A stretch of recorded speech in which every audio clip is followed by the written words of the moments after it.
What's up, gamers? DreamcastGuy here, talking today about the Nintendo Switch because it has now been confirmed that all big first-party exclusives going forward are going to cost $70. Whether it is something like Zelda Tears of the Kingdom, that has been shown to officially cost a full $70. It seems like possibly we're going to get Metroid Prime 4 this year. It's probably going to cost at least $70. And I'll be honest, I do not like this.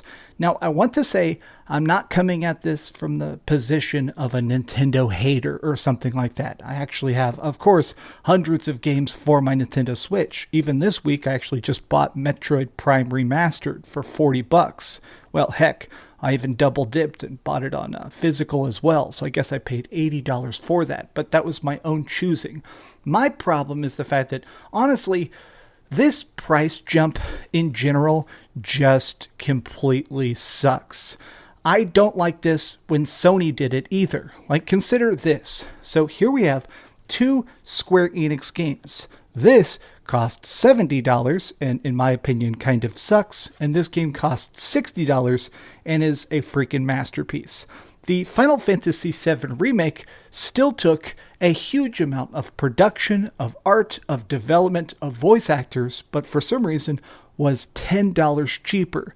Now, the logic that a lot of these publishers are trying to put forward is, oh, well, that's because next-gen games are more difficult to make. Well, I guess part of my problem is the fact that Nintendo can't really make that excuse. These are still just current-gen games. They're fantastic. I will say that actually Fire Emblem Engage has been incredibly fun. I've been super addicted to Fire Emblem Engage right now. I've been playing it on the treadmill a lot and stuff. Xenoblade Chronicles 3, Kirby. These are super, super, super high-quality, polished games that all cost $60. I guess my problem is the fact that this jump is within the same generation. Like, I don't think I've ever seen or heard of a mid-generation price jump. Especially, what if we're not getting the next Nintendo Switch next year? What if we are getting a couple more years of the current version of the Switch? I personally hope that isn't the case. I hope the Nintendo Switch 2 is coming very, very soon. But as it currently exists, I am in a weird spot where I feel like Nintendo, as fantastic as their products have been, I do feel like they have some of the best first-party studios.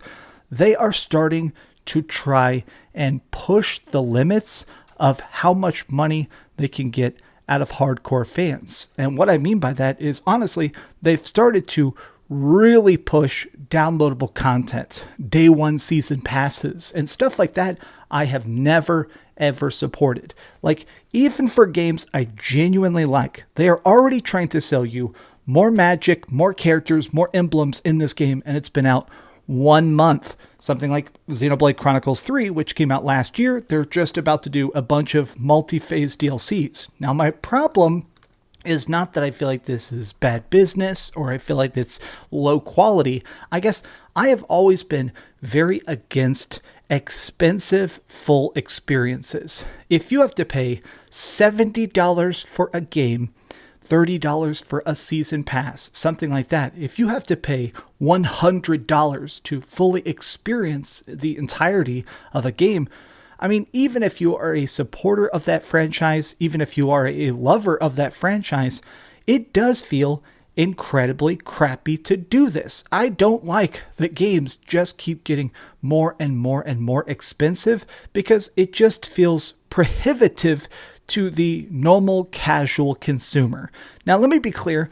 I'm not just saying, hey, broke asses can't game. I think that gaming should be as accessible as possible. I'm not asking them to make every game $40. I'm not suddenly asking them to give games away for free.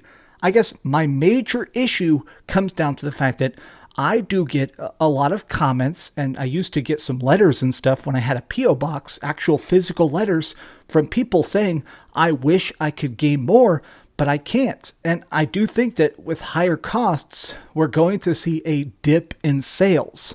Now, in the short term, probably not by much. The people that are excited for Breath of the Wild 2, Tears of the Kingdom, they've probably already pre-ordered it. My issue is the fact that with these higher cost of games, we're not really getting bigger experiences. Like straight up, when I look at all my PlayStation 5 games right here behind me, you can see my rather big PlayStation 5 collection. These games aren't necessarily bigger and better than all these PlayStation 4 games. I think they look a little bit better. I'm glad they don't have load times. I like my PlayStation 5 controller in general, but I just feel like as costs increase, I'm kind of curious, when's the next price jump going to happen? Already, I have seen people trying to tacitly defend this. And personally, I think that's very, very strange. You should never defend a company. If you want to defend a game series because you're passionate about it, I completely understand. I've certainly defended Final Fantasy and Resident Evil quite a bit because I genuinely love those franchises so freaking much. But there are these weird gamers, especially on Twitter, that are happy about the price increase. Oh man, this is going to mean more profit, which means more games. Look, unless you're a shareholder of Nintendo, I don't think you should be cheering on any of these price jumps. I mean, I didn't like it when Sony did it, and now it feels even weirder that Nintendo has decided to do this. Additionally, I do think I'm a little bit nervous. What if we get another price jump relatively soon? There's, of course, been a lot of inflation, the value of the dollar across the world. A lot of economies are a little bit in shambles, and a lot of these companies are super obsessed with profit margins in a way that didn't quite exist even 10 years ago. So I'm wondering, if we get the Nintendo Switch 2, what if we start to see games that cost $80? What if the PlayStation 6 is only 3 or 4 years away? What if it comes out in like 2027 and they start saying, hey, it's $100 for RPGs? I don't like this personally, even as a person that does get a lot of free video games. I get a lot of review codes, but when I am beating games, when I am creating content, something that is in the back of my mind is a simple question. Is it worth the price? As costs go up, I do think that a lot of gamers are going to start to think that for them, it's not worth the cost.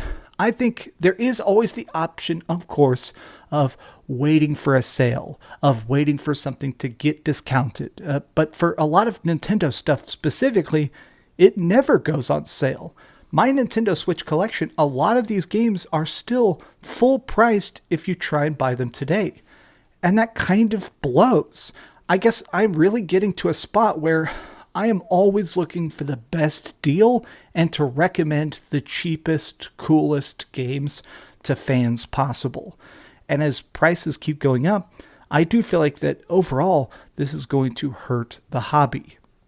I mean, with consoles already being $300, obviously that's a high investment cost. But if just a couple games racks up another $300 charge on top of that, it does, in my opinion, kind of blow. In a weird way, I am becoming a bigger and bigger simp for the idea of services like PlayStation Plus, where it actually has that subscription service that allows you to play a bunch of their backlog games. Nintendo Switch doesn't really have this yet. They do have the very, very amazing Nintendo Switch online service. You can see here I'm going to unlock my console. Of course, they have all their retro games on there. I do think it's awesome that there's like Game Boy Advanced and stuff, but PlayStation, they do this thing where their games from 2 or 3 years ago, they just throw onto the service. If you want to play Spider-Man, if you want to play Returnal, if you want to play something like Uncharted, that's all on the service. Game Pass, obviously, is the best in the business at giving you a cheap way to play games, even if you don't permanently own them. Nintendo jacking up the cost of Nintendo Switch games, to me, feels like an L. But this has just been some off-the-cuff thoughts because honestly, I don't like the idea of it. Now, I'm about to go play some baseball with my cousins, so excuse this short little fun random Sunday video. I love you guys very much. Tell me your thoughts in the comments down below. If you enjoyed this video, give it a big old thumbs up, share with your friends, and subscribe if you haven't already. And please, keep dreaming. And I suck at baseball, probably. Go follow my Instagram. I'm always posting Instagram stories of goofing off and lifting weights a little bit, I guess. You know, whatever.